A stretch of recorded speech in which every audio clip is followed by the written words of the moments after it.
All right. Hey guys, we are back Wednesday at noon, lunch with a lawyer, live here with our today's guest, Adin Delic. And if anybody has got any questions, please don't hesitate to write us on here and we'll try to answer any all questions that you may have.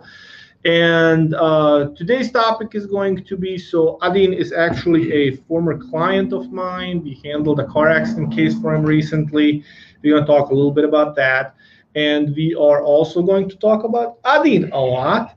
And so I will just go ahead and let Adin introduce himself. You know you've got the same name as my middle brother, Adin. I didn't know. So that's what's cool. You must be a cool guy. Yes. So go ahead. Tell our viewers a little bit about yourself, Adin. Yeah, I'm 25. I'm a project manager downtown. I used to play soccer. I went to college at UMSL, and now I breed German Shepherds.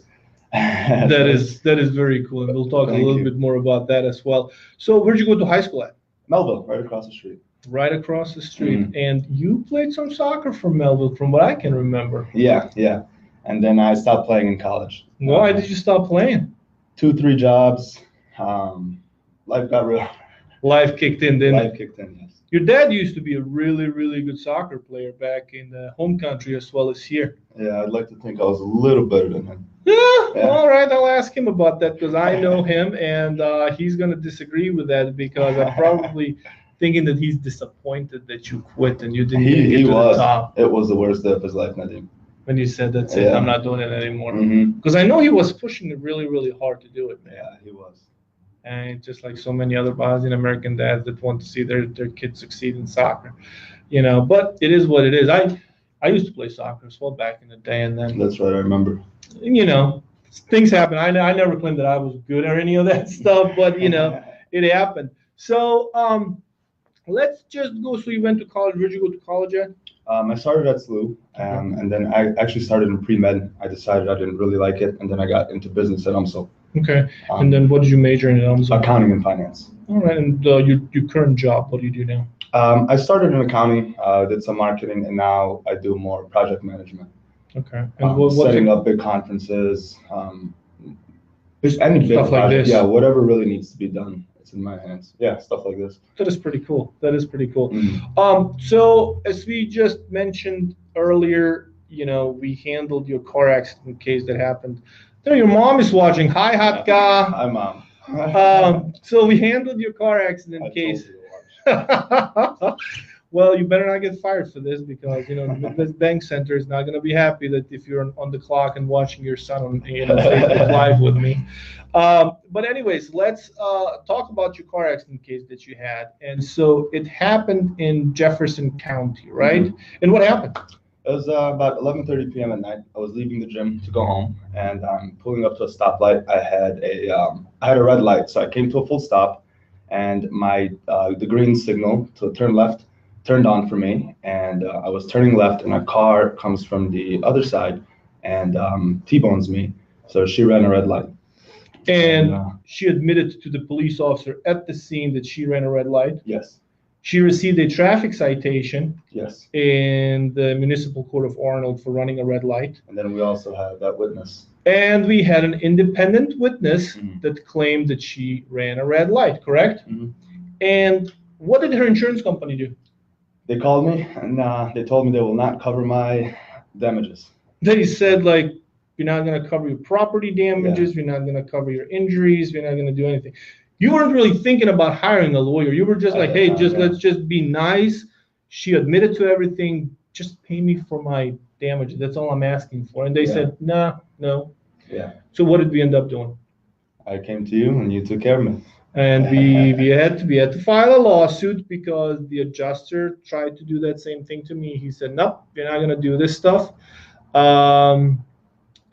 We had to file a lawsuit in Jefferson County Circuit Court, and we had to take some depositions. We sat down with the opposing counsel, and at the end of the case, did we get you the maximum amount that they had on the table? I was more than satisfied, yes. Yeah, so we got the entire coverage that the other driver had, and I think the adjuster that we dealt with, I've got a feeling he got fired as well because he wasn't doing his job properly. But unfortunately, a lot of these insurance companies don't want to play nice in the beginning. In particular, if you don't have a lawyer, as you saw, they were just trying to, Absolutely. Do what they're trying to do. But and you're happy with the work that we did for you. Absolutely. Something I'm really, really happy about working with you is you kind of led me through all of the steps, not just with the case, but with the doctors, with chiropractors. So thank you for that. No problem, no problem. We're glad that we could help in any way that we could. But enough about the case. So let's talk a little bit more about you, and let's talk about your, how am I going to call it? What do you call it? Dog business, dog grooming business? What is it? Yeah, no. So I import the world-ranked dogs from Germany. We breed them, show them here. We have a trainer, so more of on the breeding side. We have some puppies coming up around New Year's. So what kind of dogs are you talking about? German Shepherds. So yeah, it's just German Shepherds? Mm-hmm. And how many dogs have you already, I guess, turned over? What do you call it? I have 4 now, and imported about 6, 7 for clients this year so far. And they come directly from Germany? Yeah, Germany and Italy are the prime countries. Wow, that is like the most amazing thing. So viewers, if anybody is looking for German Shepherd, top breeds, right? Yes. They're just like top of the line. They come from the top 10 in the world. So wow, they're very, very exclusive. All right, and can we talk about the pricing of something like that when it comes to? So if you would like to import from Germany or Italy directly, it runs for about $5,000-$6,000 after shipping and everything. Through me, we normally charge between $3,500 to about $4,500, depending on what position the parents are in the world. So and then what training titles they have and things like that. But you take care of all the paperwork involved with the Absolutely. process. Yeah, okay. I make it very, very easy on the client. So. And then comes the paperwork. Obviously, you provide the certificates on the dogs that it's all legit. Mm-hmm. Health tests, DNA tests, and all that good stuff. Wow, that is like the most. I didn't know that. I knew you were doing that stuff, but I didn't know it goes that deep. Yeah, that is amazing. I'm not gonna say that I'm not a dog lover. Obviously, I love dogs, but I used to live in Germany. Julie, did you live in Germany for a little while as well? For years. Yeah, German Shepherds. I used to be a paper boy in Germany. You probably didn't know about that about me.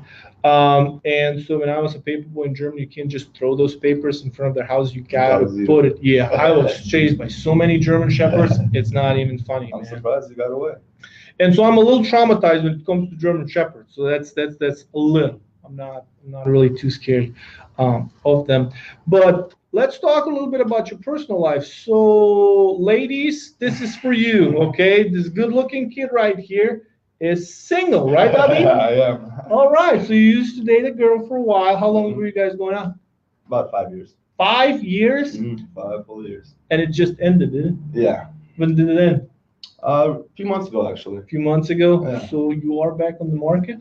Absolutely. So ladies, if you want a very good-looking kid that is single, that is hardworking, please don't hesitate to reach out to us, and we'll, get you acquainted. So we're not running a, Match.com service or any of that. But I knew just in case if anybody, that is amazing, man. So, is there anything else that we have not talked about that you would like our listeners to know more about you? Or not that I know of.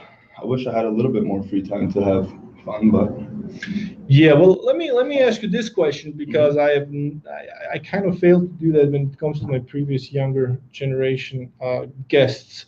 When it comes to your Bosnian American parents, who are, by the way, watching as we speak, what is the one lesson that you have learned from them growing up?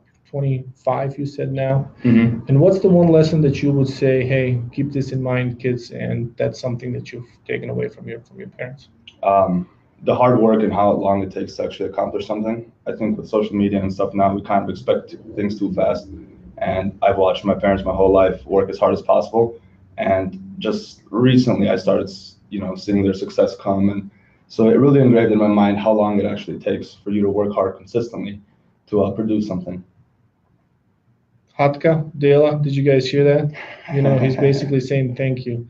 So that is all the questions that I've had. Adin, thank you so much for stopping by today to talk to me about about your case.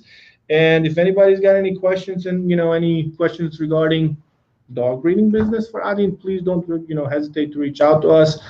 Phone number here at the office is 314-352-6800. Thank you for the heart, Hatka. She's everywhere. And we'll be talking to you next week again on Wednesday. You guys have a wonderful rest of the week and a safe weekend. Thank you.